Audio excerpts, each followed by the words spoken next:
of the things that is really important is that Africans have to tell their story. Because if somebody writes a story of me, that person is telling the story of how they see me. If I write a story about myself, I'm writing a story about how I see myself. And that it is very important to have, I mean, I'm okay, if you want to write a story about Africa, you do that.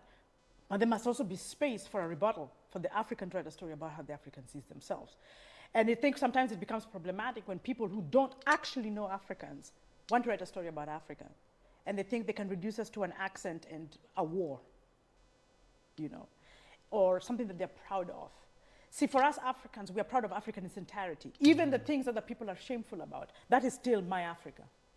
And I will write it with pride, because there is nothing we hide. I think the most misunderstood and yet the most exposed in some shape or form continent is Africa. People think that because they've seen all this news and they've seen because it's flooding with our horror stories that they know us. No, you don't. You know what they want you to know, but you don't know the African.